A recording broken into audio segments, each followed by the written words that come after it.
All right, we should be live. Sorry about the delay there, but it was all Anthony's fault. I mean, I didn't do anything to fix it though. I know. See, so that makes it even better that I took care of it. So it was your fault, and I managed to take care of it on my end. No, it was totally my fault. I actually had a Bluetooth speaker connected. Oh. All right, so we're going to start right out with random surprise guests. Oh, look at that. Hello, Maria. Hey, guys. How's it going? Good. How are you? Good. Where's your hat, Dave? I don't have a hat. Do you have a hat? I don't have a hat. Like a No, Christmas hat? hat. But this is like not my last thing before Christmas. Is like Anthony's very early for the Christmassy thing. I usually just wear this hat like every day in December until after Christmas. Nice. It's like 25 days a year. You know, you buy a hat, like 25 days a year is not very much. So when do you put up your tree? I don't know. We'll put it up sometime soon. It's not up yet.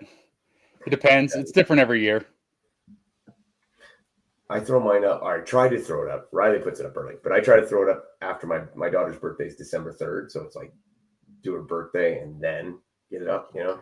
Yeah, that makes sense because people with birthdays in December sometimes get screwed. Yeah. So that's good. You know, a lot of people just put it up right after Thanksgiving, but if you have your daughter's birthday in September, wait till after. Loves Christmas trees. Yeah, well, that's what Rye did, right? And Rye says my daughter loves Christmas trees, so it can go up whenever. And our Thanksgiving's in October, so it would be a little early then. Oh yeah, you guys are Canadian. Yeah. Yes. That's right. We're outnumbered them now, Maria. So here, I got a question. All I think about is like I watched the show Alone, right? Mm-hmm. Have these guys just out in your guys' backyard, like fighting for $500,000? What?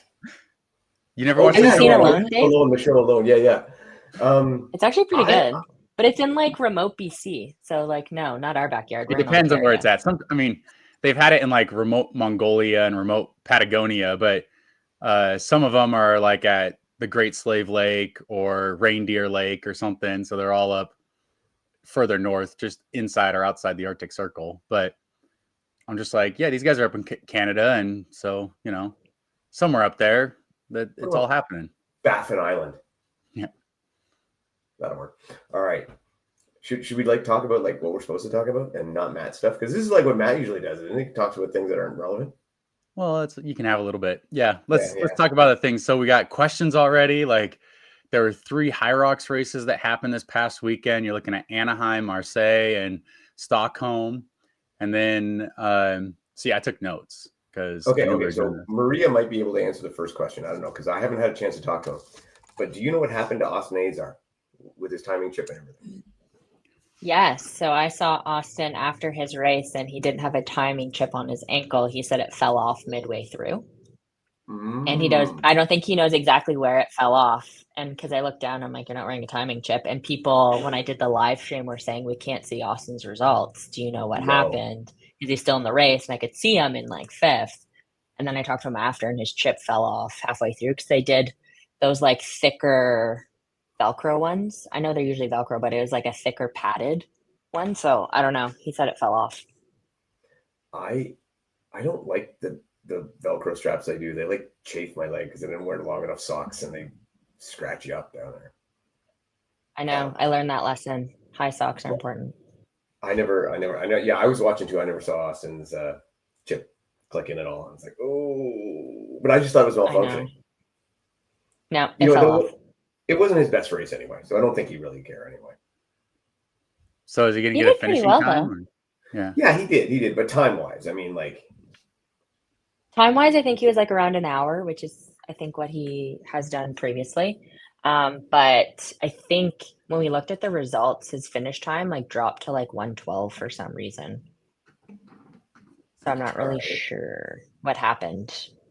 But he did cross in like 5th, I think it was. I wonder if he got a penalty or something. Maybe for no timing chip. I don't know. Yes, wouldn't be surprised. Anthony, have you worked at the major? Who else got a penalty?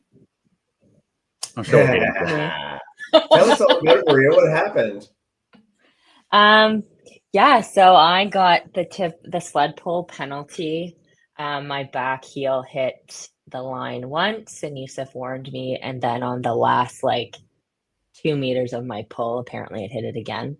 And he said he had to give me a penalty, so I had to run to the other side. That's why my sled pull time was so long, and do another half length. Sucked. Big I time. was looking at that, and I thought what happened is that you got a warning, and then that last one, I thought like as you were running out, you just still had the rope in your hand, so you stepped out as you turned, and I thought that was the second one that like they gave you a penalty on, but I didn't know if the sled had already crossed the line. And then I saw you run back, and I was like, "Oh, did she get a penalty for that? Did that count?" Like, I know. I think also they've been under a lot of scrutiny recently with like judging. So, I mean, I wasn't gonna fight him on it. He's one of like the race directors. you So don't I fight just the wanted judge on to it. finish Like, it. Yeah. So you think it was on the last one that you got nicked? Yeah, I did because I was just finishing my last pull right after Chris ran out, and then he was like, "Maria, I have to give you a penalty," and I was like, "No." Okay. The only reason I ask is because I remember them talking about they were gonna give the penalties, but not make people do it till they did after they did their last pull. But I was thinking yeah, that works for an Elite 15, a major, or Worlds, but in a regular one, there's not a judge for everybody, so you can't really police that. So I was just curious how they did it. So okay, but it was on the last one anyway, so yeah, it didn't make a difference. It was nice that they were very sad they had to give you the penalty. I know. He's like, he looked at me, he's like, "Maria, I have to give you a penalty." And I was like, "Oh, it's my first penalty ever." I think at that point I was just so fatigued that I was like, "Okay, sure." Disappointed, but it's okay. so I looked at that, and I was curious what the penalty was worth. And you were coming out maybe 5 seconds after Chris in that station, and then you ended up coming out 1 minute and 6 seconds after her. So I think it was over a minute is what it cost. Yeah, it cost me a lot. My sled pull was, I think, about 5 minutes. And so I kind of started to finish around the same time as Camilla, Morgan, etc. So we kind of all had to kind of try to claw back some time if I could. Yeah. That's just so disheartening too. Hard to get back into the game when that nicks you, right? Yeah. Yeah, it definitely is. It definitely took a little bit of wind out of my sails, but even with the minute, I wouldn't have hit the time I wanted to get anyways. Not that, I mean, but it would have changed my placement, but it's not a huge. You came back, I think you had the best wall ball on the day. Sorry? I think you had the fastest wall ball on the day. So it was a good Yeah. comeback there anyway. Yeah, wall balls have definitely become a strength for me, I would say. Good closer. There you go. It's no always that. All right, Anthony, what the fitness experiment says, was Stockholm course fast? 9 guys under 16, 16 guys under 62. I mean, was it fast, or were the people there good? I mean, first place was Alex Ronkovic.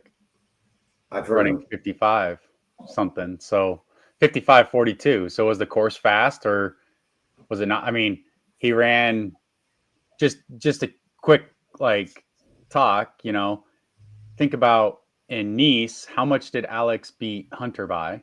Mm-hmm. And then this weekend, I mean, it was more than a minute, right? Alex beat Hunter. So, and that was in Nice. And then this weekend, Alex runs a 55:42 and Hunter runs a 56:47. So what's a fast course and what's a slow course? I don't know. Are we getting closer to like even courses? I don't know. No. It's still not gonna be there. I don't know. There were some quicker ladies too. Like if we look over there. Yep. So Stockholm, yeah. So I got all the races here. I didn't know if we want to go in order or one at a time or what, but we can jump around since we're answering the question about Stockholm. I'll just so the Stockholm race, just to recap it a little, for the women, Jade Skillen 103.37, and that time actually keeps her in 16th because she leapfrogged Camilla, but she another person leapfrogged her. So Jade's now in 16th with a 103.07 average. Tanya, I'm going to mess this name up, Strohschneider 104.04. Now, but with that time, bumped her up into 20th. And then Alice Schur 104.37 now sits in 26th on the Vegas leaderboard, at least the leading to the major. On the men's side, you're looking at Alex Ronkovic ran a 55.42. He's auto qualified, but I mean that's a time that maybe in the future could come into play because it's a pretty good time for him. Harry Thompson 57.21 jumps him up into 23rd place. Yeah, 57 is not good anymore. You need 56s. Right. So 57.21 though was a better improvement for him. So now his average is 57.43. So he's in 23rd. Jonathan Wynn was third with a 57.25. Keeps him in 17th place. And then the guy that's number 8 on the list, or sorry, that was already ran a major this year, took 8th place in Stockholm, Sebastian Iferson with a 59.17. So you go that, and then 9 men ran under 60 minutes. So as far as Stockholm goes, that's pretty quick. I don't know if all those guys ran in the same heat though, but I think I was most surprised is that I would have thought, Harry Thompson did a fantastic job beating John Wynn. It was only 4 seconds, but I'm sure that was a close battle there if they were in the same heat. And then Sebastian Iferson, I wonder if he was trying to get a faster time and that just didn't work out for him there. Yeah, maybe. I don't know. See, I would say if I had looked at that at first, I would say it's a fast course. I would have guessed it would have been a fast course too, just because so many guys under. But when you read through the times, it's not unreasonable. I mean, it's pretty expected. What time would you expect Ronkovic to get? I mean, I'd say he's between 55.5 and 56.5 on any course, right? And so he was 55.42. Harry Thompson 57.21. That's quicker for him. That's a pretty good time, but maybe he was targeting that race as something he needed for his average time. John Wynn 57.25. That not an unheard of time for him. So what time does it take to get in the top 20 to top 15? Top 15 now, what are we at? We're like 57 low. So yeah, on the men's side, it's very low 57s right now. So for Vegas, at least, because we're just looking at the next up major, Geoffrey Voisin, who also ran this weekend, we'll get to that. He ran in Marseille, 57.08. So it's amazing. I just keep thinking about what the times used to be, and it's crazy, but it's awesome. Yeah, you think about 3 years ago, 57.08 is a world record. So to have this many people just under it is times are getting faster. And these are their average times too. That's not even hey, I ran one good race anymore. It's I average a 57.08. I average under the old world records. These people are going quick. It's just getting better and deeper. Before I ask you my question, I'll say, Jabari, hey, just a suggestion. Can the carpet at the sandbag lunges be a thin rubber matting, save the athlete's knees? Yeah, sure it can be, but it won't be. Yeah, it won't be. And I wear knee sleeves when I do Hyrox. Well, I wear them when I do almost anything, but I mean, just a little padding, just something. TT Sports, same thing, says some venues are really painful. Yeah. Mm-hmm. Just be like Maria. Just suck it up and go faster. Yeah, I know that's an area I need to work on. I'm surprised they haven't done something different. But yeah, I wear knee sleeves all the time, especially on Hyrox lunges, man. They're nasty. Oh, when you wear them running, or you just pull them up? No, I wear them running too. I don't run fast enough for it to be a problem. Okay. I got old guy knees, man. I'm just sitting there going, whatever it takes to hold them together. That's fair. I think what it is if you put the matting down for the pro races, right? Then what are you going to do when it comes to the grid and you have to push a carpet on that, or it's not push a sled on that? Yeah. That'd be tough. Pros don't need it. Yeah, pros don't need matting. You guys are fine. Yeah, just smash the knees. Nothing matters but that race at that time, right? Yeah, you go numb anyway, so you're just do it. So, yeah. Did you have any other questions on Stockholm? If not, we can go to Marseille. No, not Stockholm, but I am curious about this. Do you guys think, both of you, that as we see now, the times are getting faster and faster and faster? How long before the sport is even capable to get to the point where, if we watch a 10K race, at the highest end, people are within, 30 seconds of each other. does this sport ever get to that point, or is there too many moving parts to dial it in that much? I think it just matters having the right athlete at the right time on the right course. If all those things line up, you can get just magic happen, right? I've done on my own. I'm trying to figure out what is the fastest time you could possibly see from a male athlete or a female athlete. Where could it eventually go? And we're just going to see times continually go down. Like, will we ever see a woman break 55? Will we ever see the men break 50? And the question is, like, Ronco kind of showed us when he did an open race what is potentially feasible, because it's just, okay, now it's adding weight. You got to get stronger to move the weight at the same speed while running the same speed that he was running in that race. So the race from the highest end is capable of getting down close to that. Yeah, I still stand by. There's people out there that have not heard of this stuff. That would be amazing. Yeah, but I mean, they have to, because maybe right now, one day they will hear about it. Yeah. But everything from now to the point that they actually get into it, like that's how you get like the big splash athletes. You know, early on, they might not actually, if you plucked them 2 years earlier into the sport, they probably wouldn't do as well, because they need those other years that they were doing other stuff to develop. Yeah. I just think there's other Joannas out there. Yeah. I mean, there absolutely could be people out there training like this that we just don't know. And they jump in, see it, have a great first race, and then go in. I mean, Michaela came in first race, boom, world record. Like, that's never happened with anybody before. So to have that be something that came up, like, that's fantastic. All right, Maria, what's the top time possible by a woman?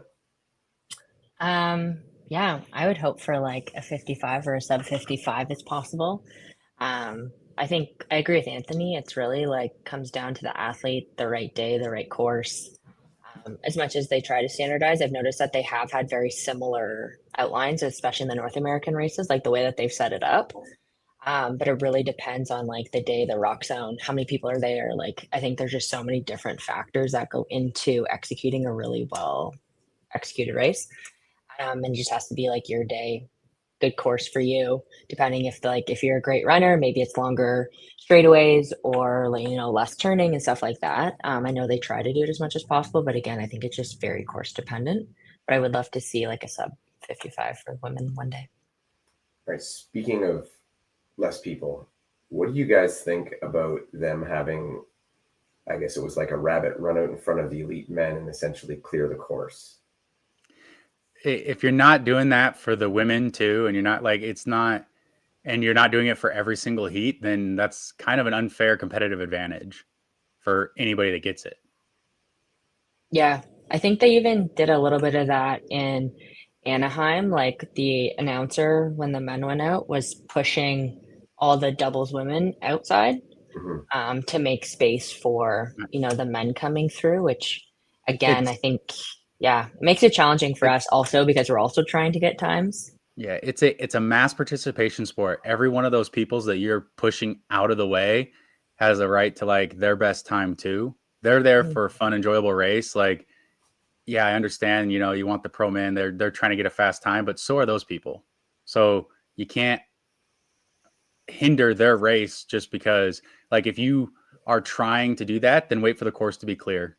Put them in the early morning or wait or have an hour break between when you send the heats off, because that's and it's also still, again, an unfair competitive advantage for what about the other races that don't have that?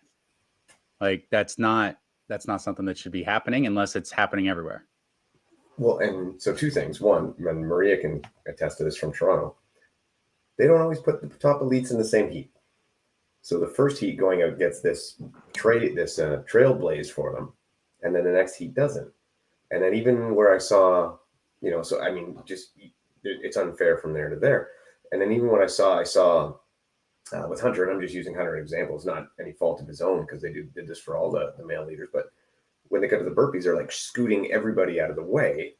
So he's got a clear path. And then like number 2, 3, 4, they don't get that same luxury. Yeah. You can't. I mean, I personally, that's just not cool. That doesn't the way to work. If you want to clear the path for the elite, it's great, but clear it for all of them. Yeah. Put them all in the same way.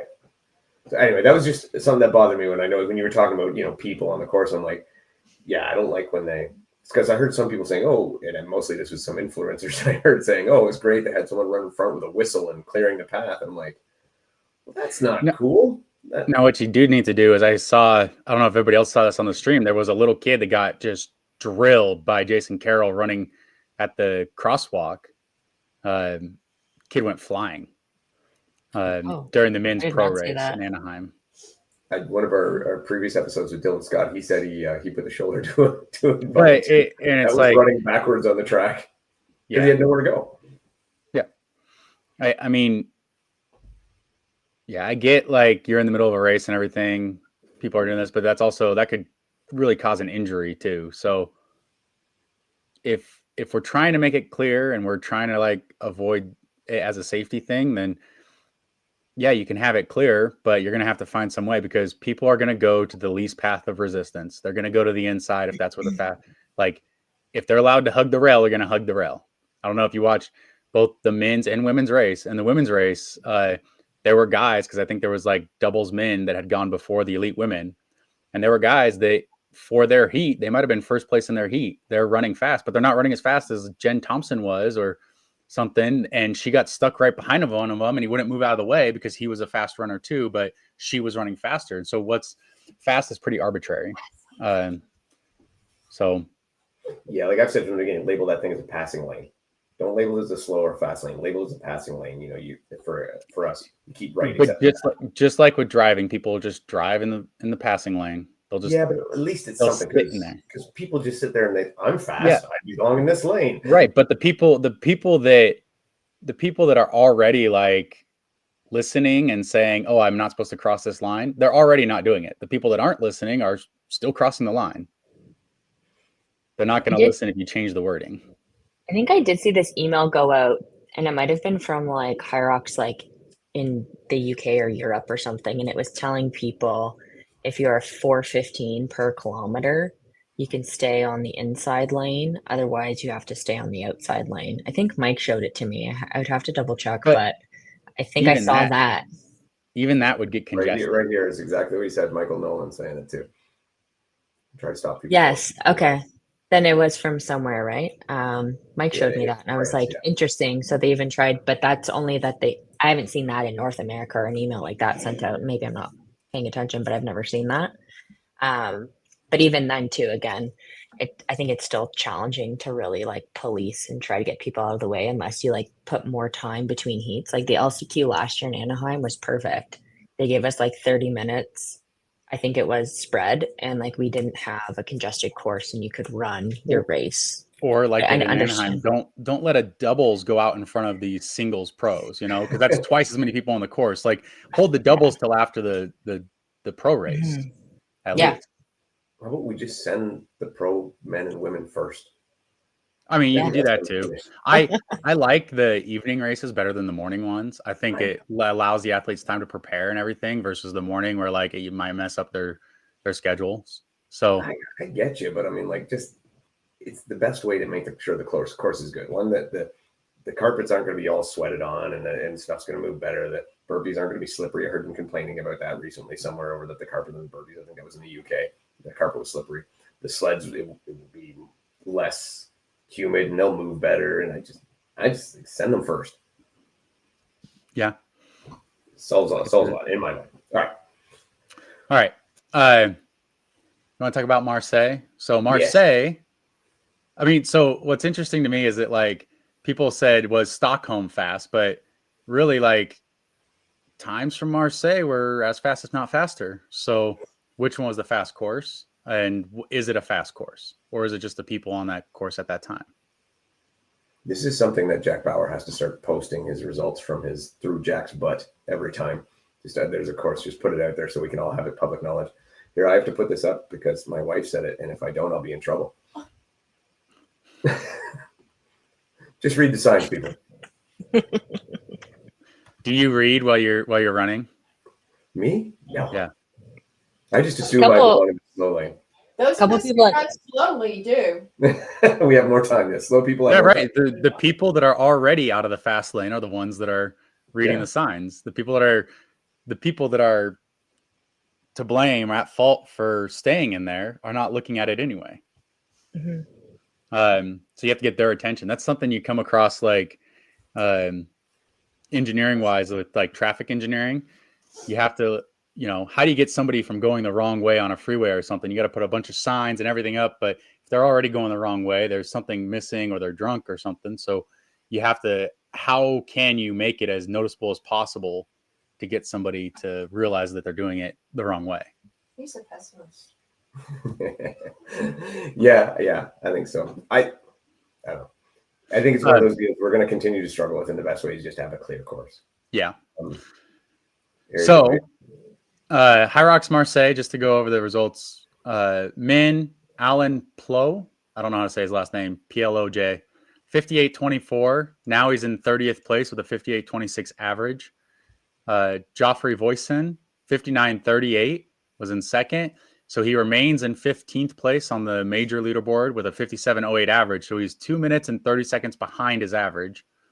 And Jose Salama, 1 hour, 51 seconds, was third place.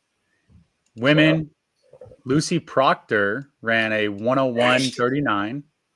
So now she sits in 9th place on the major leaderboard with a 102.18 average. I don't know how to say this name, but Eufife. Sounds good. She ran a 105.19. So now she sits in 24th on the major leaderboard, 104.20 average. Is that the lady that broke the open world record? I'm not sure. I don't think so. No. Okay. No, it's not. Okay. And then Jezebel Kramer, 105.55. So she remains in 27th place on the leaderboard average. And then Lucy Davis at 108.10. And Lucy Davis is the one who used to have the open record and now sits in second. Jezebel just doing what Jezebel does. Just constant. She's just consistent. All right. None of that really matters. Where does this leave Maria? That's what we want to know. Where's Maria? So now we'll get to Anaheim because we'll go into there. Basically, the women will go first on Anaheim. Jen Thompson, 104.43. So that's her. I think that's her second major race. She wins 2 races this year already. So Chicago and Anaheim. Now proving you can come straight from your pajamas, straight out of bed, have your pajamas on, and still kick absolute ass. So she's done really well. She's now ranked 22nd on the major leaderboard, climbing her way up. If she has, one more good race, she might actually be in for Glasgow. Chris Rogloski in her return, 105.33. If you don't know, Chris was the 2022 world champion, and she's now ranked 30th on the major leaderboard. She looked really good in that race, though. I think it shows that, the time was not indicative of the race overall. She had a great race, and maybe on a different course, maybe she improves her time even more. And then Maria Fesick. How do you want me to say it, Maria? Fesick. 106.22. She's still ranked now 19th place. And just a side note I have on here because I made some notes. She beat her husband, Mike. Thank you. Even with Mike had a good run, though. Yeah. He did. He did really well. And since this was such a stacked race, I went even further down. Jess Petro finished 4th, 107.38. Jess ran in the first 2 majors and is still ranked 18th. And then Camilla Massa, 107.56, is still ranked 17th. I found it interesting that of the women that are actually on the leaderboard, they placed upside down in terms of where they were. So Jen was 22nd and then Chris was 30th. Before this race, Chris was higher than Jen, but now it goes, Jen was the lowest in terms of on the leaderboard, and now she's won. So this race, they went backwards in terms of their placement because Maria 19, Jess 18, Camilla 17. So it was a good race. It was good to watch. A lot of back and forth, especially with Jen and Chris there. Going back and forth, and that was a lot of excitement. 2 quick women to mention as well. Katie Simonson and Morgan Schultz. Well, I was going to say Katie Simonson and Morgan Schultz, but also Cheryl Snow for everybody doing the great video work so that we could actually see it. Yeah, that was fantastic. Yeah. They did awesome. And yeah, Katie's kill me every time she does it. I'm dying laughing when she's doing it. She's like hopping fences and impersonating judges and getting kicked out of everywhere. It's the best. But yeah, Morgan Schultz. What did you think for Morgan? I thought maybe she looked a little bit off, which saddened me because I love Morgan. I don't know. I was mostly focused on Maria during the race. Yeah. Because this coach guy. You got to put your coach. Is that actually the coach? I watch my athletes mainly, you know. So I was watching, trying to make sure she was running well. She was doing really good, and just kind of just watching the race itself develop. And so it was cool to see. Just that's a heavyweight bout right there. The top 1, 2, 3, 4, 5 are basically all bubble athletes right now for the Elite 15. So if you're looking at projecting, obviously the goal is to get qualified sooner, but say probably at least 4 of those athletes are going to be in Barcelona. That's impressive. I wonder when we get to Vegas how much roll down we're going to get there. But I have my guesses, but I don't know. I hope you're wrong. Yeah. I don't think your guess includes me. I think you got to be top 20 to even kind of have I don't think it's I think so far this year the furthest we've seen on men or women is 21st. I have to go back and check that for sure, but I think that like maybe 20th even. Yeah, on the women's side I told Maria I think it's going to 18th. No, he's like breaking my heart. I think he's just being a dick. Agreed. But that's just unknown, so yeah, you never know. Last year I got roll downs when I didn't think I would, so I mean I'm still hopeful, so yeah, I mean you don't know about, like, there's injuries, there's things that crop up, so you never know, and we won't know until I'm curious if they're going to send out I'm curious if they're going to send out the invites early, or if they're still just going to wait until 3 weeks out. I hope they do early. Just helps people prepare a bit better, and then if you're in or not. It's insane to, I don't know. It just drives me nuts how close they bring it. Like for you guys to make plans for travel and then could be getting bumped out. Last year they gave me a week notice before Stockholm, and I said no. I was in Texas still. All right, I want to go through a quick question here before we go to the guys and stuff like that. Okay. So we'll do, Zach Tate had a question. Did you guys see a guy running as an individual and pretending to be part of a team with the burpee broad jump? He walked behind a guy that was burpeeing fast. No. This is a shrewd move. Why is no one putting this in your Hyrox tips? Hyrox, is this part of either of your coaching programs? No. That's funny. Like, so that's another reason. Why would you send the doubles out first? It would be confusing. Like the guy just he was running an individual race and just walked behind somebody else doing burpees. Yeah, apparently. I saw that on, like, I think it was the Burpee Coach's Instagram. I thought it was a joke. It was weird. Like, I was crying laughing. Both Mike and I thought it was so funny. We're like, oh, that's so good. But it's true. Another reason why we shouldn't let the doubles go first. Yeah, which is right here. Boom. Don't let the doubles go up before so. Thank you, Michael. All right. Let's just say Michael Nolan again, 4:15. If we're running 4:15, that doesn't help when the guys are coming out at 3:30s. Lucy ran and won also last week in Dublin. Yeah, so those were Lucy's 2 times because we had talked about that. That's when we were talking about the Marseille race. All right. Brennan King, control what you can, hope for the best, and you saw it on Instagram, but I thought it was a joke as well. Was it real? We don't know, man. We really don't know. Yeah. And Michael knows the one thing. It is maddening when judging. If you are judging at the burpees and stuff, and you have no idea, like people are just coming crazy. Who's doubles? Who's not?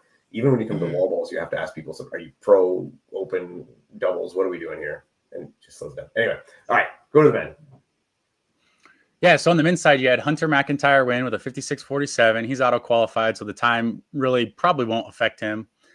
Grayson Kilgore put up a 59.46, and I went back and did the math. So Grayson's average is now 59.28, which is 2 seconds behind 40th place. So he's not on the leaderboard. He's essentially 41st. And then Grady Jackson, not ranked, 1 hour, 52 seconds. Yeah, and I think those, like, again, those are all pretty regular times we'd expect. Yeah. I mean, it's about what you expect. I mean, when you talk about what's expected, I mean, Hunter did come out and say that he was going to try to go sub 55, runs a minute 47 off that. But I mean, obviously JK and I talk, and one of the things he asked me is what did I think Hunter was going to do before it, and I said 56:45, so I felt pretty good about my guess. The only guess I put in, I said if he wasn't on pace to go under 57, he was going to quit.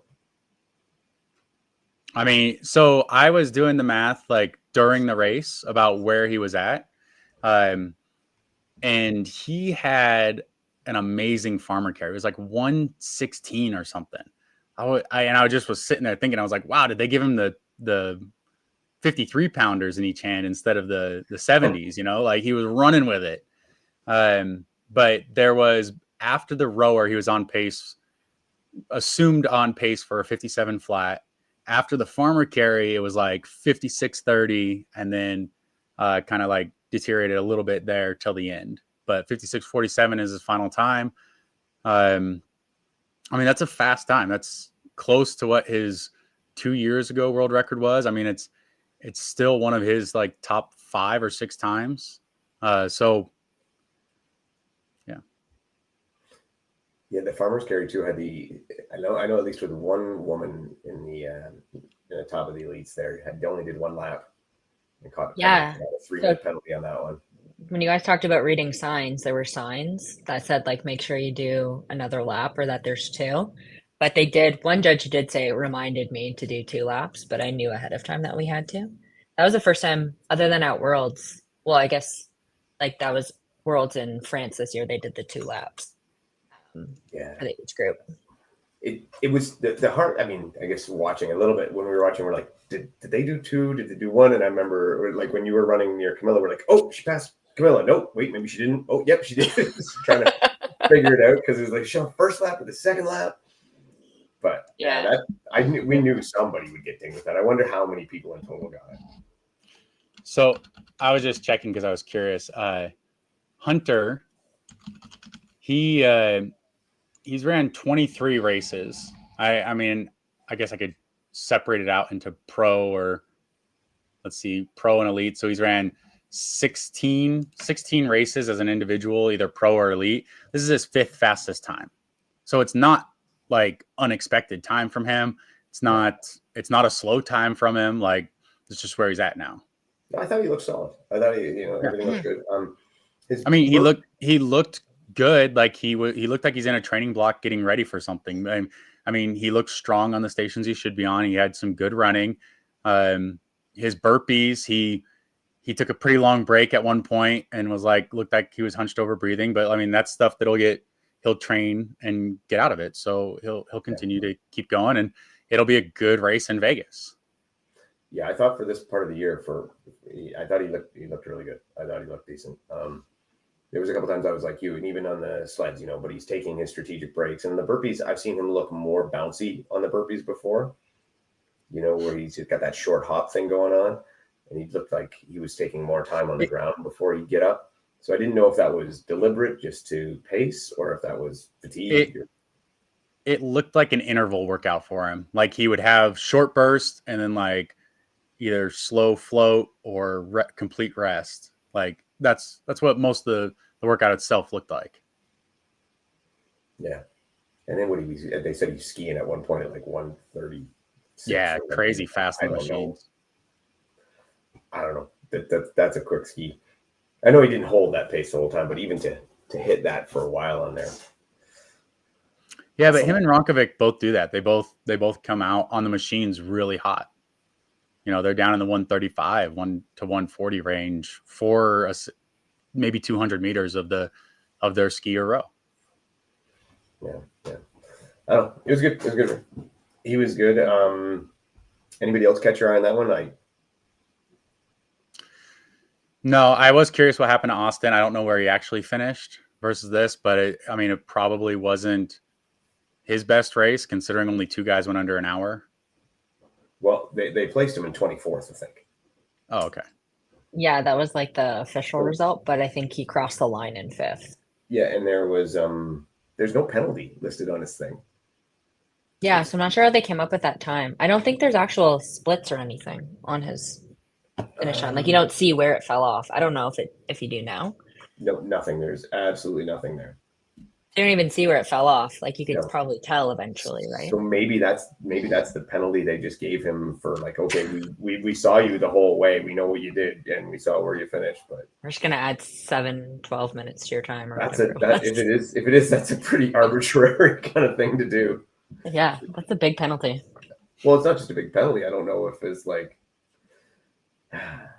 it's one of those things where it's like, okay, does everybody get that penalty if they lose their chip or go out without a chip, or is this just something we're doing for some people? Yeah, I have no idea.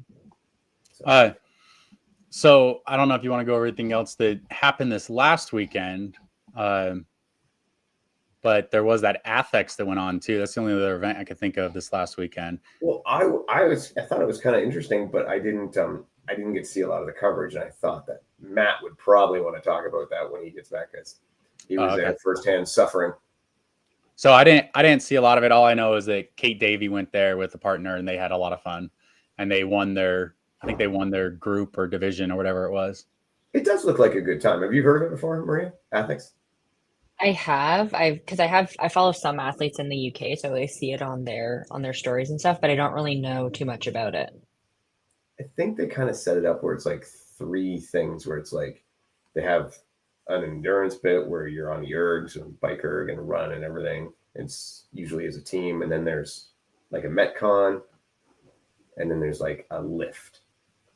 Oh. And it seems interesting. They get a lot of high level CrossFitters over there to do it. And it looks very interesting.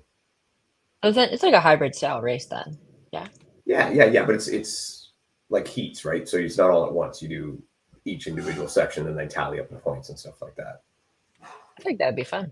Yeah, I'm sure. I think it'd be a blast. And I think it was inclined, like I've noticed, I think they had the UK indoor rowing championships over there at the same time. Which there you go, Michael Nolan. He ran Athex with Matt last year. Well, I think he missed you this year, Matt. He could have used you again. But they had the indoor rowing championship. I've been watching a bit of that. I'm like, I need to start playing with that a little bit, see how fast these old guys go. Which it turns out is pretty damn fast. You can do it though. Oh, you got your DEKA training behind you. We'll get there. We're getting some good rows in. All right. What else do we have for Hyrox? Do you want to move on to the DEKA Worlds? Well, we can do what's coming up, because there's a lot of things coming up this weekend before we. I mean, there's 5 so much days to Glasgow or something like that. Yeah, so the Glasgow race. They just announced this. You're looking at the elite race. I already knew the elite race was going to take place on Thursday, but they went 4 days. So with it, so Thursday is the elite race, that Thursday night, and then racing on. Oh no, did they change? They changed the elite race. I just pulled up the thing. Isn't It on says Wednesday? the elite race in Glasgow is now on Wednesday. March Brennan 12th. King here, 5 days. Wow. Yeah, crazy. Okay. I didn't know that they changed the elite race to Wednesday. It was previously Thursday the 13th. So you got to think they're going to set a record for attendance. Oh yeah, absolutely. They're having 4 days of open racing, mass participation racing, and then the elite race on Wednesday now, the 12th. Wow. Okay. The only downside of that is some people might have to adjust their travel plans. Oh yeah. Like that's They must have had so much interest, because you're thinking, what is that? Maybe 20,000 people at one event now. You think that? I think it's going to be just over 15. But didn't we see London hit 14, 15? Something, yeah. Yeah, and that was 3 days. You're adding a whole nother day. I think that's 5,000 people a day. 5,000 people a day is too much. It fucks it up, man. But that's about what it is. So I'm thinking at least 18, maybe more. Man. Crazy. I wouldn't be surprised, but I'm just like, and anytime it gets over 3,000 a day, I'm like, there's just too many people out there. It's overcrowded, it's oversold and crowding the courses, and I start worried about all the not having enough judges, not having enough positions, all those things that piss me off and drives me nuts. That's going to change the travel actually for some people, especially anybody going over there for the major. Yeah, like if you're, because I think the people that sign up are obviously signing up for the day they want. But what I'm most curious about here is, are they going to get the same like participation on the Thursday that they would on a Saturday or Sunday, or do they miss out on some of that, or are they going to get more because somebody that shows up for the Thursday race decides to double up because they can do Thursday, Saturday, or Thursday, Sunday? I don't know about that. I think they're going to be. I think Thursday will be leaner, which would mean it would probably be a better time to race. But the Thursday has, just on the schedule here,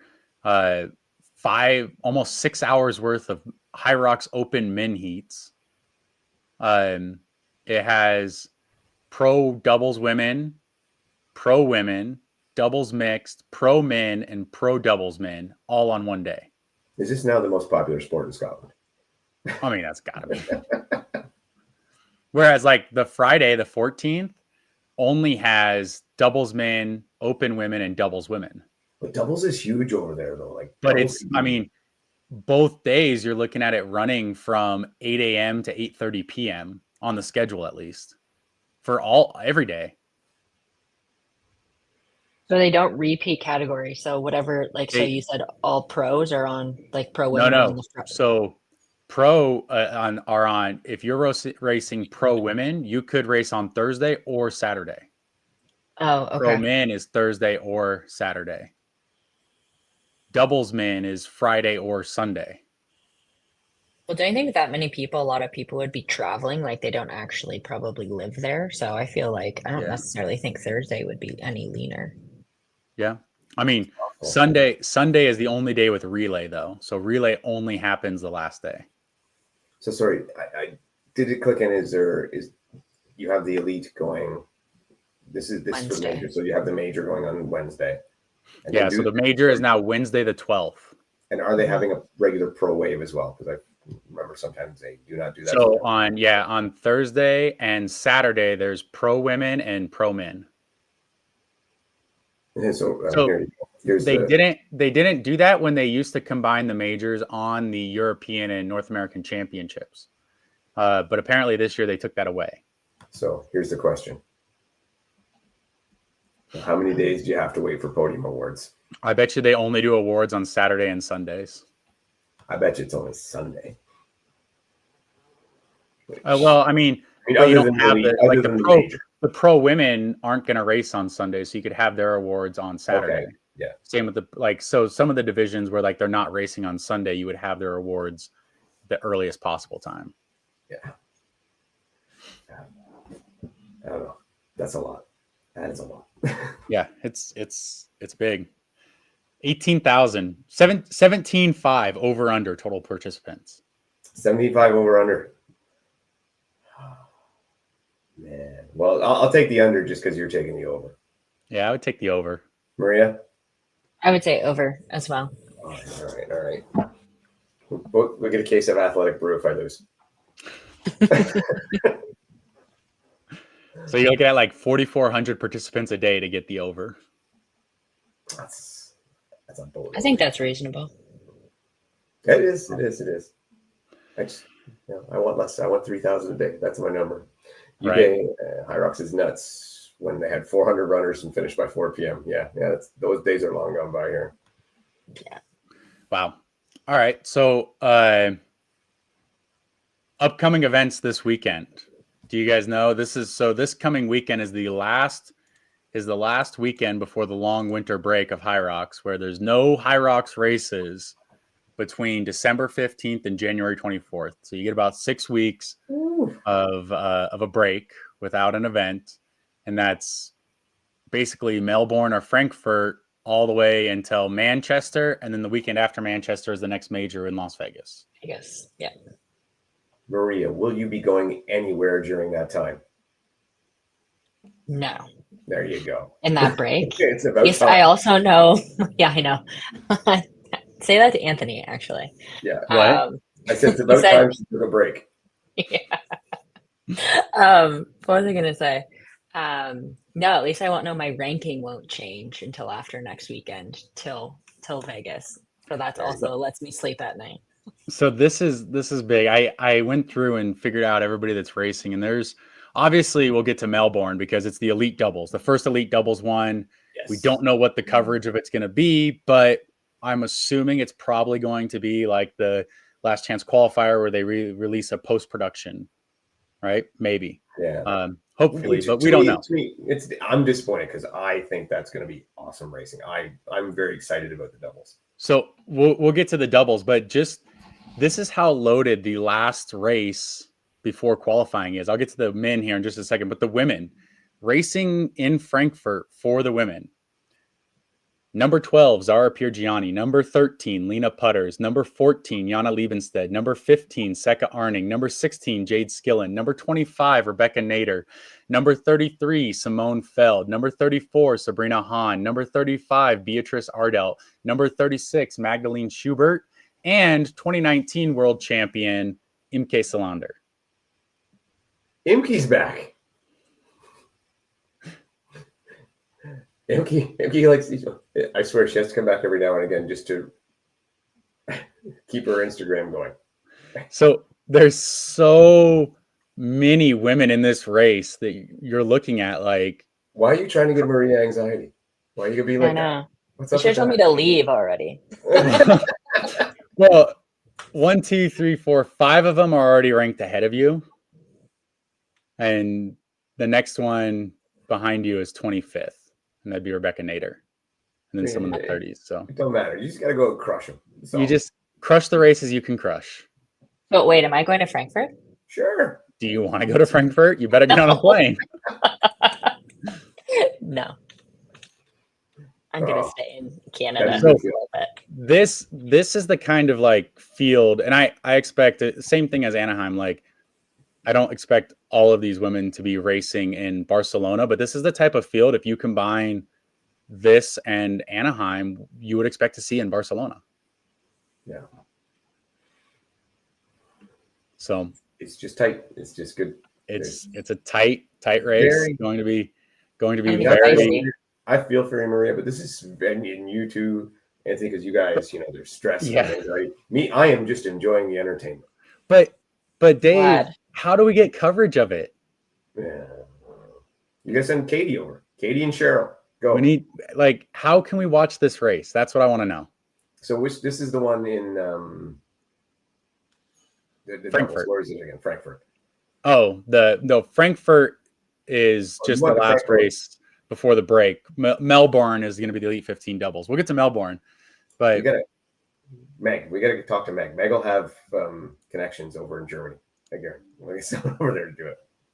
Yeah, I'll talk to Zara and be like, hey, get Carl to film it. Yeah, don't you know somebody that knows somebody? Yeah, well, I mean, there's like 4 athletes there that are yours. That are mine. We'll be good. Somebody will film it. All right. If you're Anthony's athlete and you film it, you get a discount on your coaching. I'm throwing out discounts here everywhere. Not true. I would like to say. So the Frankfurt men. So the Frankfurt men, again, I just went through and like the list, so I might be missing somebody, but you're looking at Thomas Turdvik, number 14, Sean Noble, who is not on the major list, but should be ranked 16th with his average. He's got a 57.10 average. He's too busy getting video penalties. Yeah, 2021 world champion and 3-time world podium finisher Tobias Lotwine, number 19, currently on the list. Bo Wills, number 22. Eugenio Bianchi, number 25. And then also participating, Martin Machilius. Oh my God, I haven't seen him in a while. But we haven't seen him in almost a year, in an individual race at least. And Florian Gast, who was injured, I believe, last year and now is coming back. So those two will also be in it. So you're looking at 7 high-level athletes participating. I should have checked. Are they all in the same heat? And same for the women. Are they all in the same heat? It would be nice. Would it be nice if they learned and decided to fix that? That would be great. Yeah, I didn't check it. They might all be in the same heat. I didn't check that. When I think about Martin, though, I'm like, he's a big dude. Has the speed of this maybe passed him by? Yeah, I mean, he's just not as fast. I mean, the man looks like a Greek god, right? But he's a big, strong man. He's what, 6'7"? Just, he reaches up and touches the wall ball to the target. So he doesn't have an issue about missing the target. But I don't know if the speed has just gotten too much for him yet. He did do one of the most outlandish burpee broad jumps ever, though. Yeah. Well, I mean, he was in the Las Vegas field in the World Championships in the Elite in 2022. He was number 1 overall age group athlete in 2023 Manchester. Like he's always been like in or on the fringe of the Elite 15. So I'd be interested. I mean, this would be his first race in a while, so his first solo race. So he would need 2 of them, but it'd be interesting to see where it comes. The return of Martin and Inky in the same. That's amazing. Great. Yeah. Old school names. So, I did look up. So Imke's PR is a 106.42, but she was the first ever Hyrox World Champion. And she did run a 70-minute earlier this year. Yeah.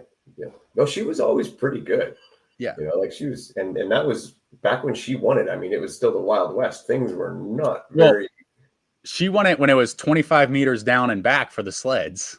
Yeah, and she's not a big girl. Like she's. No, I remember seeing her in Miami in 2019, and we like saw the sleds, and I was like, she ain't gonna move that, and she flew. Yeah. Like it was like very impressive. Her back, Sarah Colty. Yeah, get Sarah Colty back. I haven't seen Sarah Colty in a long time. She was a former women's record holder, if I'm not for mistaken. a while. She held the world record for the longest duration ever. Had the longest standing world record still. All right. I think it's time to move on here. All right. So next up, last Hyrox race here is the Elite 15 doubles, the first one of the season. Okay. The Elite 15 doubles. This is the first one. So we'll get 3 world championship qualifiers out of this race. I went on the women's side. I'm just going to start with this one, the Elite 15 doubles women. I didn't recognize any of the teams. I didn't. So where's Maria and Katie? I've been calling for this team since day one. I didn't pull any of the team names, but I did hear that Joanna is going to do it, and I think she's going to do it with Meg Martin. So if we're talking about the Elite 15 doubles, I think that's got to be the favorite team. Yeah. Yeah, and I wonder, do you guys think, and I mean, Maria, you can ask, do you think there's going to be a lot of crossover where you have Elite 15 solos running for the Elite 15 doubles? Do you think a lot of people will try to double it up? Yeah, I think so. For sure. Yeah, everyone I've talked to, I mean, people I've talked to seem to like are trying to plan like which race they're going to do. Yeah. But yeah, I would say so. What if they screw you guys over and say, okay, the doubles is happening before the solo? No, they're not going to do that. The double, the World Championship is already like, I think it's Thursday is the Elite 15, and then Saturday is the doubles, and Sunday is the relay. Yeah, it's at Anthony's favorite venue. But that would be. But go ahead. Yes, that was. Sorry, was that not apparent? But that would be tough. I feel like doing like the Elite 15 doubles, and then if they do the relay, I'm sure they'll do the country relay again. I'm sure there are multiple Elite 15 athletes that are going to do all 3 of them. That's what I mean. It's going to be like across all 3. Yeah. I mean, just like you saw last year where, just as the top of my head example is Kate Davey and Zara Piergianni did all 3 back-to-back days. At least this year, it seems like there's going to be a day break between the Elite 15 solo and the Elite 15 doubles. Well, nothing against the Elite 15, but I'm hoping we get some outside Elite 15 doubles on the podiums just because I'd love to see some specialists make the team thing work. I'm not confident. I'm not going to put a lot of money on that happening, but I would like to see it. So speaking of that, like I looked at the men. It looks like the men are traveling to Melbourne for the Elite 15 doubles. So I tried to like pick out all the names I recognized or somebody that had at least one teammate from the current top 40. And on the Elite 15 doubles men's side, you're looking at, I think the favorite in the race is going to be Kieran Parkinson and Tony Revell from the UK. And then you got Tanguy Cruz and Daniel Payne, Chris Woolley and Tom Rogers, Alan Cow and Thomas Fry, James Newberry and Bo Williamson, Callum Meehan and Gabe Heck, and Peter Mays and Tom's Franson. There's some good names there. So there's Newberry's getting right into this. He's doing lots. I know. And so in the not Elite 15 doubles, this is also the race where we'll see, it's not an Elite 15 race, but you'll see Tia Claire and James Newberry race together. And this is why, like, I think Joanna's teaming up with Meg for the race, possibly, is because I think Joanna is also teaming up with a male athlete for the mixed, I believe. I'm not 100% on that, but that's what I heard. So, yeah, see, so now we're going to get, Newberry's going to already be tired. So when he runs with Tia, they'll have a built-in. I think the doubles men, I think these races are going to be before the mixed. If we're lucky, they are. Yeah. So they can. Well, if they're going to be the Elite 15 qualifiers, they should be. And then people can do the doubles mixed as. Yeah. You know, So I just pulled up, it's a 2-day event. I just pulled up the thing. So the Hyrox pro men's doubles and pro women's doubles are both on Saturday, and all the mixed are on Sunday. Yeah, there you go. That's how it should be. Yeah. All right, Maria, are you dipping your toe into the doubles this year? I might consider it. I would have to pick either going to Houston or I think it's Miami that are the North America ones. Yeah. Yep. Houston, well, I guess now not, but Houston is the same weekend as Glasgow. Right. So that one was out, but Miami would be the other one, which I haven't planned to go to Miami yet. Kind of have to see. I like to see how like race by race things go and then decide. I don't plan too far ahead. You're just waiting for Anthony to tell you which one you're going to. Kind of. Well, I mean, the Elite 15 race being on a Wednesday now, it's like, hey, you can do both. I thought actually I wouldn't put that past him.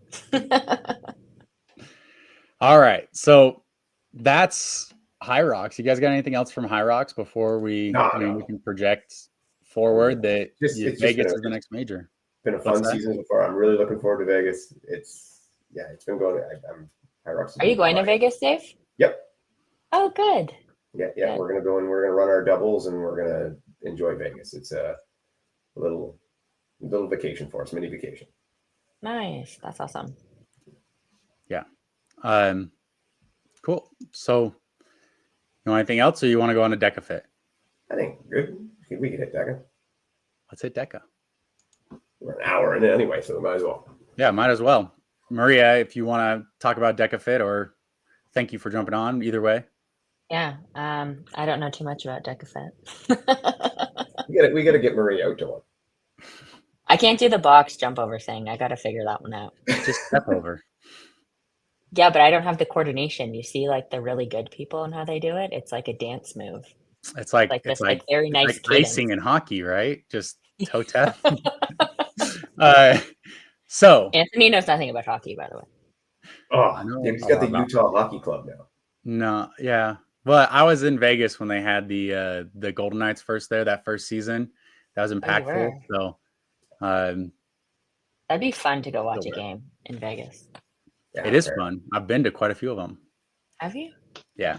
I'll see if there's one during the major time. That's not a bad idea. I gotta look that up. It's fun. You should go. It's a lot of fun. And if you guys don't know, like when Las Vegas puts on a show, it is entertainment. Like it's the entertainment capital of the world, and you can tell when you're there that, like, wow, these people know how to put on a show because it is an event. Yeah. Let's look up tickets. I think we're looking at, all right, we're going to talk after and we're going to figure out if we're going to go to a game. Let's go to a whole row. That would be great because Riley moves up from Alabama and the first hockey game I take her to will be in Vegas. In Vegas, we are going to have like a hike in Red Rock Sunday. I know it was we planned it before the before they announced it, Vegas was going to be a 2-day race, but we're going to open that up and we'll keep an eye out on our space and we'll make sure we announce it. Now, is this a hike for like regular people or is this a stupid hike? Yes, it's going to be a regular hike. Probably we He's haven't picked out a trail yet, but he's lying. Always lying. no, regular hike. Well, yeah, regular hike because, you know, we still might going to go back to the venue and watch some of the other things that happen on Sunday. There you go. We got It is Sunday Hyrox, morning. hike, and hockey. The Triple H of the weekend. Oh, I Hyrox, like hike, it. and Triple hockey. H. Yeah, there we go. I'm on the call with 2 Canadians, so makes sense. All right, let's do the DEKA thing before we run out of time. Okay. Before we get into like actually one of the other things I was going to talk about for DEKA is Dave, give us the details, rules that will be paid extra special attention to like the NFL does in the preseason in the first few games. What rules are they going to be strictly enforcing? So, yeah, you look to the beginning and the end. The lunges, you're going to be, like I said, with the new update on the rules, you're going to be really up. So a lot of much more standing up straight. There you go, Lauren. Hold on. Because just like you have to put up my wife's comments, you have to put up yours. Yeah. Hike open to families too. Yep. There you go. Yeah, so the lunges, yeah, you're going to have to be a lot more upright. You're going to have a lot more extension than in the past throughout the hips. So as we've explained, you have to envision it as drawing a straight line from your ankles, through your knees, through your hips, through your shoulders, so that you're much more straight up. So that one will be paying a lot more attention to, as well as the burpees will be the same thing, straight up overhead, full extension on the arms. The day before, I'll be doing a live stream from the venue with a complete walkthrough, and we'll be cracking the whip a lot. This will be very different compared to last year at Worlds as to what the standards will be. So yeah, those would be the 2 to change. Other than that, the only real official rule change was the lunges, was the full extension on the lunges through the hip. The other ones we're going through what was done for 2024. Okay. Yeah, so that's perfect. So just a little bit more strict on the making sure you stand up, which I really like. I like the stand up on your lunges. I don't care for the bent over lunges. No. How about that hand under the knee? Are they still allowed to put a hand on the knee? You can still put the hand on the knee. Okay. And you have to remember too, because as Yancy has designed this is for everybody, and some people just need that to get up at this point. Yep. And when you say a little more strict, I'm kind of understating it. I am going to be like a tyrannical bastard. So, yeah. All right. I expect to see a lot of no reps. I'm not going to be there. Yeah. I want to see like big. Yeah. Make it obvious that if somebody has a no rep, that's not counted. You asked Bridget Brown. I think I'm the first person to give her a no rep on a box over.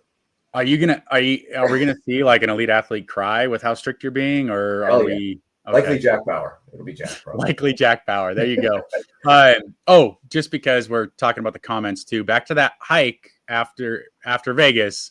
If you want a more strenuous hike than what we will plan, look at Lauren's Instagram for what we actually do. If you want a more strenuous one, there's so many hikes in Red Rock Canyon that you can just tack on another one. But yeah, that's where we'll be at Sunday morning. Okay. So those are the rules they're going to be paid attention to for DEKA Fit. Yeah, just, pretty much everybody read your rule book, go through it, and pay attention to the live stream beforehand, because I will be walking through with everything. And yeah, it's a new culture. So good.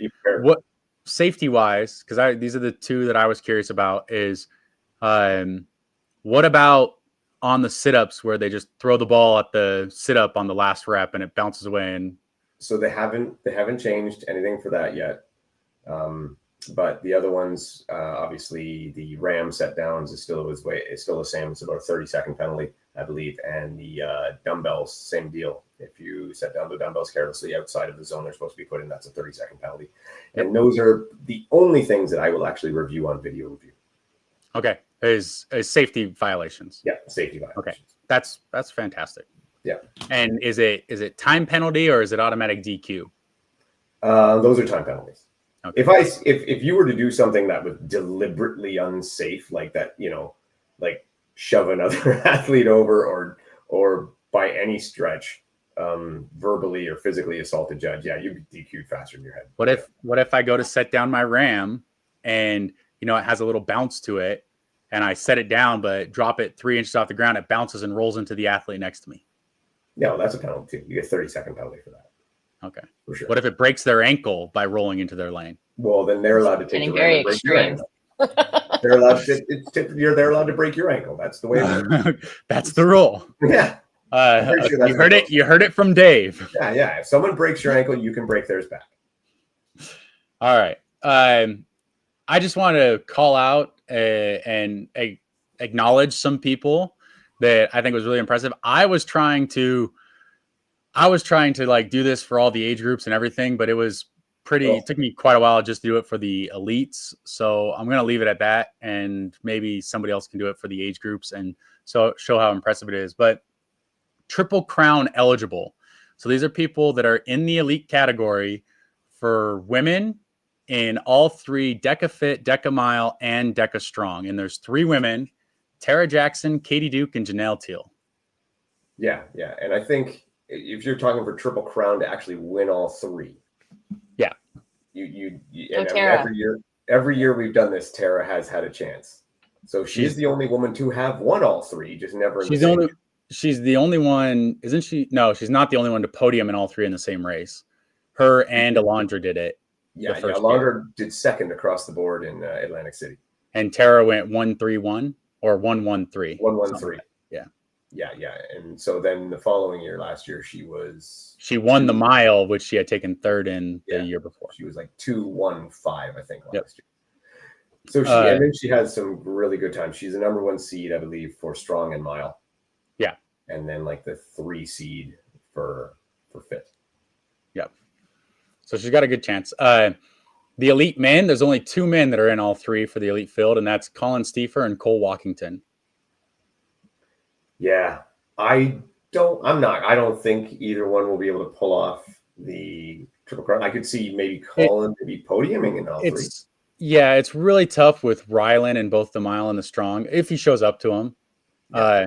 My understanding is Rylan's going to be there. I spoke with him a little bit today. Yeah, and obviously the fit is going to be really tight. So to get a podium in all 3 would be a big accomplishment, I think. Yeah. Colin is a guy who maybe has a chance to do that. I mean, we've seen Colin do some really impressive stuff.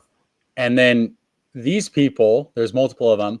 These are on either a male, a female, or a co-ed team. They're at least on one of those for all 3 Fit, Mile, and Strong. So they're at least on one team for a Fit, Mile, and Strong in the elite category. Kevin Gregory's doing 97 races, isn't he? Yeah. Cole Walkington, Kevin Gregory, Connor Bell, Zach Tate, Amber Tate, Bethany McChesney, Heather White, Chelsea Grant, Grayson Kilgore, Katie Duke, Katie Brown, and Michael Racine. Yeah. Now, there are the elite double Triple Crown people that if they win all 6 of their races, Cole Walkington and Katie Duke. So they have the chance to do a Triple Crown in both team and individual. And the only race that Tara is missing from being in that is a Deca Fit team. So if somebody gets Tara on the Deca Fit team, if somebody drops out and Tara gets in there, she has a possibility of doing it too. Riley is saying she will team up with Tara. She's ready to go.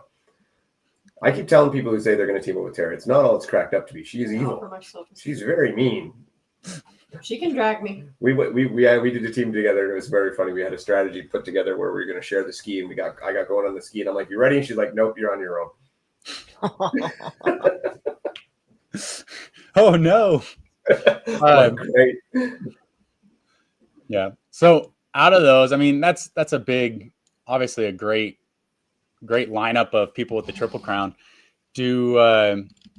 What do you see? Do you see any shakeups happening in the race itself? I mean, I went and looked and was curious. Like, so the list that I saw was not seated in order of time. Yeah. So I'm not exactly sure, what to do about that. But do you think they would go to seed on some of these, or do you think there's going to be a big mix up?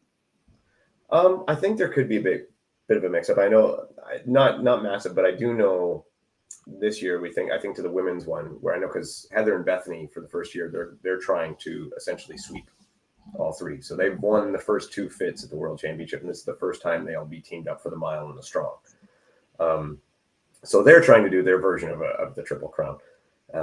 They're going to probably have the toughest challenge to date in their fit, at least, for sure. Okay.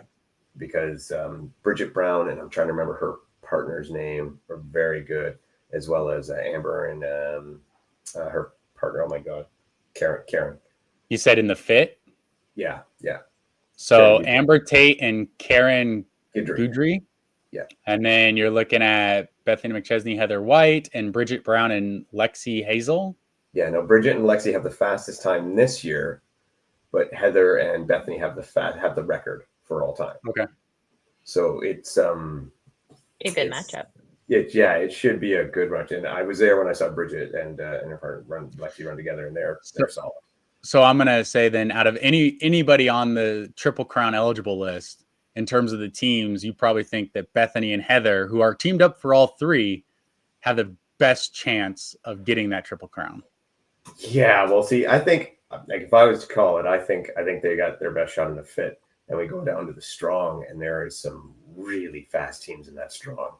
That's going to be definitely the hardest part for them. And in the mile too, well, you got Tara and Marissa Pope are flying in that mile. So yeah, it'll be really tough. I just I know they're pursuing it. They were one of the teams that are pursuing it straight through, and one of the teams that is the same partners all the way through. So Kevin Gregory has multiple partners in the teams, but he's doing I think he's doing 2 team races in each, like 2 fits, 2 miles, and 2 strongs. Do you think he goes 6 for 6? 6 for 6, 2 fits, 2 slots. So what's he in? Okay, who's his partner for the fifth here? Let's see here. Well, I don't know who his fit partner is because he's not doing it. He qualified with Lauren Griffith, but she's not going. Okay, all right. So I don't know who his replacement partner is. All right, we'll have to see for that. He's usually pretty good. I could see them. Yeah, he's got a possibility here. Oh, speaking of one of Kevin's partners, Kevin and Zach looking to do a sub-14 relay mile. Wow. For the win, which would be, which I would recognize as the fastest ever. I don't want to get into that, but that's how the world recognize. No. I think a great majority would. I like this question. So just real fast, will all elite races be live streamed? There is going to be a live stream of all the DEKA fits, right? And the DEKA. So all elite races, as in, yes, all the fits, all the mile, so the fit, the mile, and the strong for both men and women, as well as all the relays will be streamed as well for men, women, and mixed. The only one I think that you would call that you possibly could call an elite race that I don't believe is being streamed is the Rucks. Okay. And where are they being streamed? On the OCR report. Yeah, on YouTube. OCR report. Okay. Yeah. And they're not streaming the Ruck, which is pure blasphemy because that's the one I'm in. They just screwing me over. Can Rye stream it? Someone will stream it, but you won't get the full stream. You won't get the full stream. I just want her to follow you the whole time. I am a solid favorite to finish. I bet. Finish. Yeah. I don't have doubt. He'll crush it. All right. Yeah, okay, before we move on, Kevin quite possibly could end up with 6 gold medals from this, or gold medals. Gold and that'd be doubling the Triple Crown. Which would be very impressive. Yeah, but it is quite possible. I mean, when he has that 15-second bike or sub 15-second bike is just such a weapon in these relay races that it's unbelievable. Right. All right. Okay, I'm gonna put you on the spot, Dave. Give me your top 3 men and women from the elite field. DEKA Fit. DEKA Fit? All right, what do you want first, men or women? Let's go men. That's what I have up in front of me. All right. And as like the head referee, I can make this happen. So all right. So for the men, in first, I'm going to go with Dylan Scott for the fit. Dylan's just awesome. He's been great. I'm going to go with Grayson Kilgore coming in second. He's had a good season. He's actually ranked second in there. And then I'm going to go with Colin Stiefer coming in third. Ooh. I think All Colin's right. So you're knocking Nick Riker, who was third last year, off. You're knocking David Magida down. Isaac Sanderson. Oh, so Isaac will not be there. Oh.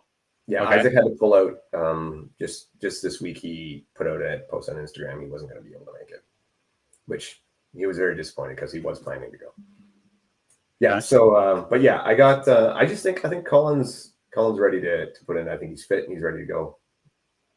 So I think he's going to grab that third spot. I have to say I agree with you on Dylan. I think Dylan. Yeah. I think Dylan has us by over 30 seconds. Yeah, it's possible. It's possible. Yeah. He's just so a ready and fit Dylan shows up. But I mean, it's still a hard race. It doesn't mean that like nobody will be there. I think he just has an advantage in this race. Yeah, he does. And that's why he's the number one seed going, and he just looks so good. So yeah, I think he's the definitive favorite. It's really hard to say Grayson or Colin or David will not be there, but I think you're going to be looking at that fight for second, probably between those guys. I'm going to say Grayson gets the edge and David Magida makes a comeback for third.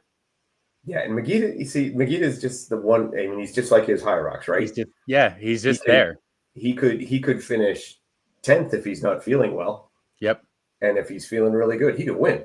Yeah. It just you don't know, right? You don't know which health-wise what Magida you're going to get. Yeah. So that's why I got Colin in there, because I can count on Colin to be consistent. Yeah. So I think he'd be in it. All right. Who are you picking for the women's? I'm curious. Well, I was going to ask Maria if she was, or if she wants to pick the women first. I'm not really well versed in DEKA Fit, but I'm going to go with Tara, number one. There you go. My girl Tara, for sure. Oh, your fees for coaching may have just gone up.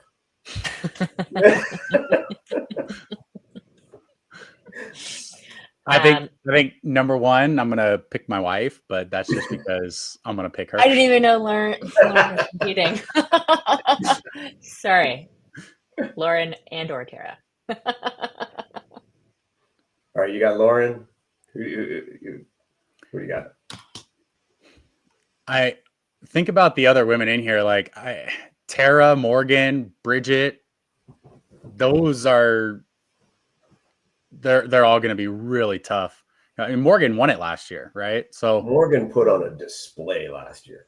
Yeah, and she was the 8th seed going in, and she just showed up that day and looked dominant. Yeah, I think it's gonna be tough. I think I'm going to say, and this is only like guessing. I'm gonna guess Lauren first, Tara second, Bridget Brown third. I like that. Bridget looked good on her recent Hyrox. I'm gonna go with Lauren and Tara as well, but then I'm gonna put Kat Fassbender. Okay. In third there. I raced her in Chicago. She's really good. Yeah, she's very quick. And I think DEKA suits her better than Hyrox does, as far as a race setup. Yeah, it's just a different race, like entirely different. Oh yeah, completely. And I just want to say, Lauren, I didn't know you were racing as well. Just want to make that clear. Love you just as much. She's flying out there. She's flying out there just for this race and then flying back. We were going to do the team together, which I would have been real excited about to go do, but I'm not gonna be able to. So I was like, once I dropped out, I was like, well, why don't you, I know that Lauren Griffiths wasn't going to be there, so why don't you just ask Kevin Gregory if you and him could team up for the teams? And he had already had another partner. So otherwise we could have seen Lauren and Kevin. That would have definitely helped Kevin. Been a great combo. Chances. Yeah. That would be interesting. I would love to have seen that. That'd be good. Although I'm sure Kevin got a good partner. One thing Kevin does really well is pick good partners. Yeah. Absolutely. He is very clinical and he knows what he's doing. But yeah, that's who I got for that. Morgan, I mean, it's funny because the day of, I picked Morgan when we were there when she was 8th seed. I'm like, the way she was moving and warming up and looked like so fit, I'm like, third. Yeah. But she ended up winning. But I was just like, wow, if we get that same Morgan, everybody's in trouble. Yeah. It's going to be a good race to watch. Hopefully coverage good. Do you know who's doing the commentary? I believe it's Luke Halterman and possibly Xander, I think. And that might be they might switch a little bit throughout because there's so many different races to cover. Yeah. Because like last year, there was me, there was Jack, there was Luke, there was Tara for a bit. There's a lot of different people. So, but I imagine Luke and Xander would probably be the main guys. Okay. Yeah. What about the mile? Did you look at the mile at all? Yeah, let me just pull it up. I'm switching through so I can see the starting list, which obviously is not 100% the starting list, but there you go. I don't know. Gonna stream my race. Yeah, excellent. Thanks, Zach. with the mile and the strong, like on the men's side, I don't know how you pick against Rylan. You don't. Yeah. So I'm gonna have to say Rylan first on the mile. Could we say something about Rylan? Rylan did a very interesting thing that you don't see anybody do. Try to hand Bronkovic water? No. That's a different thing you don't see anybody do. But he set a record this year. And rather than like embrace it, he's actually questioning and he puts up, I don't think the course was long enough. I think it was a short course. And so he's actually belittling his own record. Yeah. And I'm like, it just shows what, the guy he is. And, so yes, I'm with you. Rylan for that. And again, the display he put on last year was just unbelievable. He was so fast. Rylan, and then who else do we got for that? I think Grayson Kilgore and then Colin Stiefer. Like you said, I think Keith Hardwick might have his outside shot for the podium too, but I don't know. Looking at the names alone, I don't know how you pick against Rylan. I don't know how you pick against Grayson and Colin being on the podium. Watch out for Cole Walkington. Cole Walkington. Cole Walkington can get in there and cause chaos. He is really good. This mile suits him well. All right, hold on. We'll put this up for you. This is for Maria. Lauren Lees, not offended. Tara has a better track record and is a brilliant racer. That's our Lauren. So sweet and humble. Maybe she's not in DEKA shape, just like she wasn't in Hyrox shape for that race. That was great. Do you see her? Do you see her other comment? Currently trying to get really hard to get into a race that I haven't proved myself for yet. Oh, what's that one? So the weekend after Las Vegas, we're trying to get into the Black Canyon 100K, Ultra, right? A 100-kilometer race. Nice. There's 1,200 people in the race, and Lauren is currently like 219th on the wait list. Oh. So if anybody knows how to get into an ultra or the Black Canyons Ultra, we'd like to get Lauren into there the weekend after Las Vegas. Isn't it amazing when you start thinking how many people want to do that? Like, yeah. I heard that a lot of people. Well, it's also a big race because I think it's part of the series now this year, and it's a golden ticket race. So if anybody knows how to get into one of those ultras, though, and can get a ticket for Lauren into the 100K, she'll definitely race it. I've already broken down the aid stations and how I'd have to pick crew, so it'd be fun to do. Black Canyon Ultras in Arizona. 100 kilometers. That'll be awesome. Takes me more than a week to go that far. That's a lot of Murphs. Yeah. All right. Mile for the women. Mile for the women. I don't know. Now's your time to pick Maria. Yeah, Maria. Me to pick the women? Yeah. Well, can you give me who's just go with what you said last time. Go with what you said before. Lauren, Tara. No. Yeah, Lauren's not in this one. The Tara one's the time to pick Tara. Yeah, I think Tara will do really well. She set, I don't know if she set the record for this year or was close to it or whatever, but she's been like training really hard. I've been seeing a lot of her stories. Her running's phenomenal. She just works really, really hard at those stations. So I would put my money on her for sure. Yeah, I would for the mile. I would say Tara, and then looking at the field, you got Brooklyn Nichols, Katie Duke, and Bethany McChesney, Janelle Teal. Like they're all going to be in the mix. I mean, lots of good names there. Obviously, everybody earned their way there, so they all have a good shot. But I think Tara, if there's any race that gets ran away from on the women's side, it might be this one. Yeah. Well, I'm gonna go with complete bias on this one, and You're gonna go Bethany. I'm going with Tara and Bethany and Chelsea Grant. Chelsea Grant. Okay. Yes, Canadian lineup. Let's go. Complete bias is what we're doing. Is Tara an adopted Canadian? Is that? Yeah. Well, yeah. Tara's the girl. She's great. She's been a house guest, so she counts. Okay. She spent time in Canada before. That's right. A few times. We had her for the Hyrox weekend. She was here. Yeah, and then Toronto. That's right. Yeah. Yep. So. All right. Male elite DEKA Strongs. All right. Do we go with the obvious choice right off the bat? This one obviously was very, very close last year. Yes. And I think it's going to be very, very close again. You got Kevin Gregory versus Rylan Shadegg. Yep. And then Colin Stiefer again. And I think, I don't know.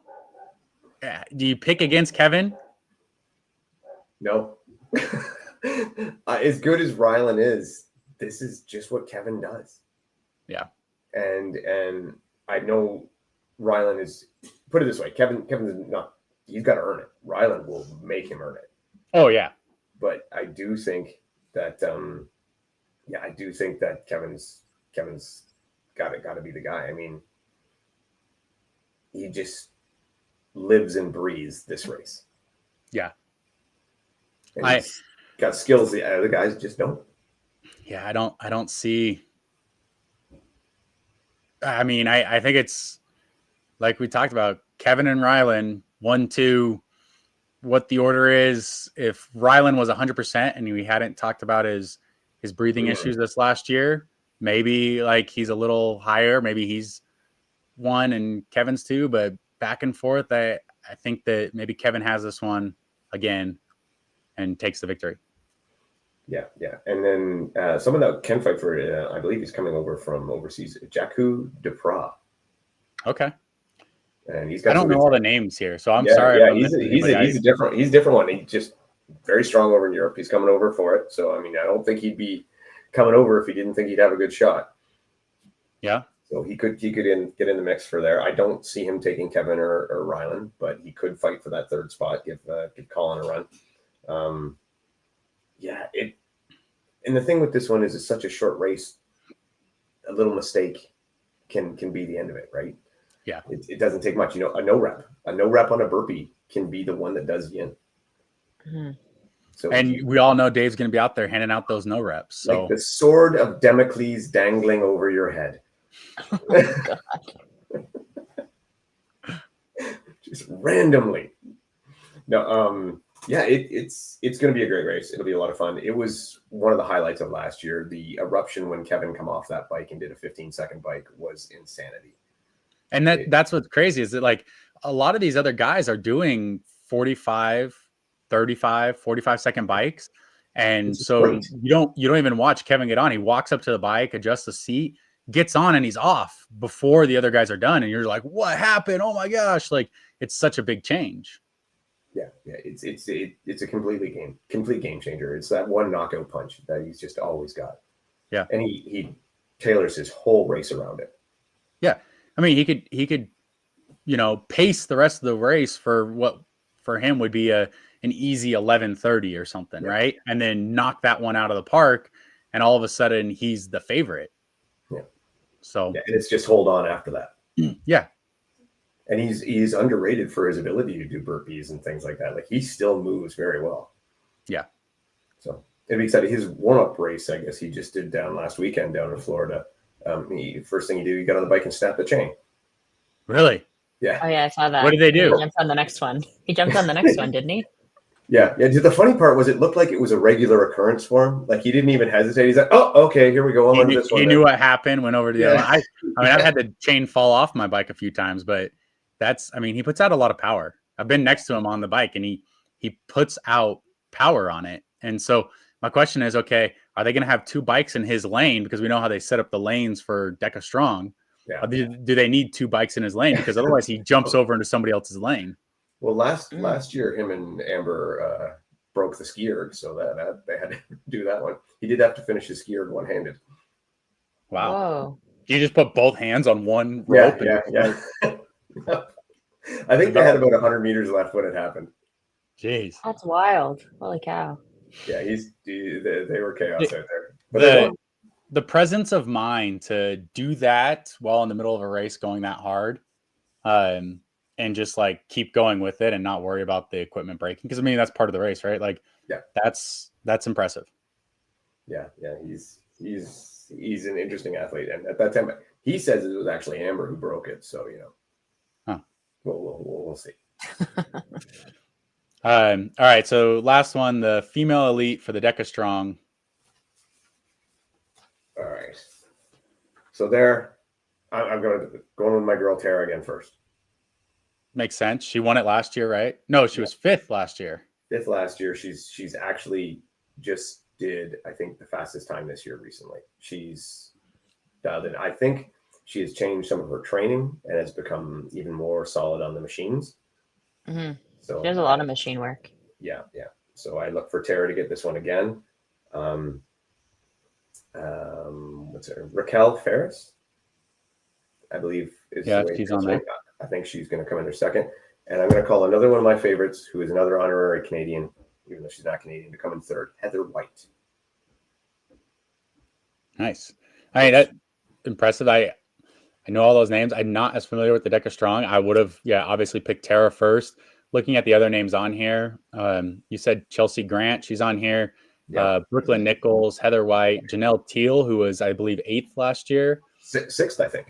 6th. And then Katie Duke. So you're looking at Janelle, who, if she did finish right behind Tara last year, maybe this year, if this has been a focus, maybe it's something that she's been working on, then you're looking at the Strong again. So maybe, Tara, and then, let's go with Heather and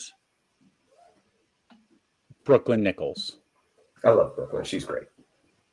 There you go. She's fantastic. I mean, they're all good choices. And like you said with Janelle is an amazing. She is a machine. She's got a wide range, so she could very easily get in there. And this is the one Strong course that is very different, because normally we don't get to do too many Strongs head to head, right side by side. Yeah. And then not only that, but there's distance in between the zones. Whereas at the gyms, they try to set it up so it's as quick a transition as possible. This one, you could have 5 to 10 meters between each zone. So it actually plays a little bit different. Your transitions become more important. So it's a question of how they handle that. Here's Zach. Zach's saying they're going to have an extra bike on standby for Kevin. Zach, no slouch on the bike himself. He's a sub 30 dude. Nice. So, yeah, he can haul. So I think and this is why I think Tara is the one person who really has that shot to get that Triple Crown. She's going for it this year. Yep. So hopefully she can get it. She definitely will be the most decorated by the end of this, which I believe she already is. She's definitely a very decorated DEKA fit athlete. Oh yeah. Really strong. I'd like to see her get into some of the Hyrox races and just see where she's at with them. Yeah, here, hold on. You're going to like this, Anthony. This is important. So much engagement in the chat when Matt's gone. Thanks, Marcus. It's just because that's what, like, people, they're saying stuff. You want to answer everybody's questions. There you go. Speaking of one of my picks here, Heather White saying Janelle Teal will definitely be up there. Yeah, I mean, you can't count her out. If she finished one spot behind Tara last year, and you're looking at like Alondra's not there and Camilla's not there, like automatically that's 2 spots up, like getting close to the podium. Yeah, I would not be surprised to see her. Lauren Griffith's not there. Like, I mean, just anybody from last year. So it's not to mention the improvement. If you're picking Tara as number 1, the person that finished 1 spot behind her at the World Championships last year in the same race has got to be, you got to pick them right with her, right? Oh yeah. And I think that Personally, my opinion, I think Tara's odds on favorite, and everything behind her can go any which way. Yeah. Well, and Janelle did that from the second heat last year. Yes. So now they're all in one heat. I think you can kind of see, especially with the strong, you can see where they're playing at and where you're at in the field, like know where you got to press or something. And I think Janelle, she won her heat last year, but it just so happened she was, fifth or sixth, something like that. He said. Yeah. Yeah. Well, I'm a big fan of Janelle. She's fantastic. And like I said, if she was to come in there on the podium, I would not be shocked at all. Yeah. All right. I think it's time to wind down. Okay. You got more? Did you have something else you wanted to do? No, I think that's everything we were going to talk about, right? Was the Hyrox races in the past, the Hyrox races coming up. We got a little bit of Affix in there, and then Deca Fit, the Triple Crown people, and what's going to happen. If you guys want to follow me or my wife, you can find us at the Hybrid Engine. And if you want more talking and engagement, you can listen to James Kelly and me on our podcast, the Hybrid Coaching Podcast. I like that. I've been listening. Thanks. Yeah, you guys are doing a good job. Maria, where can people find you? Just on Instagram, so Maria C. Fetchick, or Holistic Athlete is our company name. There you go. And it is Fetchick. Fetchick, yeah. Fetchick. They misspelled it on your Race Brain interview. Oh, I heard that. Then I heard they corrected it. Someone told me that. Oh, did they? I still saw it when it said like FETCHIK or something. I was like, what? Come on, just look it up on Hyrox. That was a good episode too. That was you guys have been putting out good stuff. And me, you can find me on the OFX podcast and Ugly Dave on Instagram. Thanks everybody. Thanks for tuning in, and thank you, Maria, for joining us. That was awesome. And Anthony, as always. Everybody else, take care. Bye, everyone.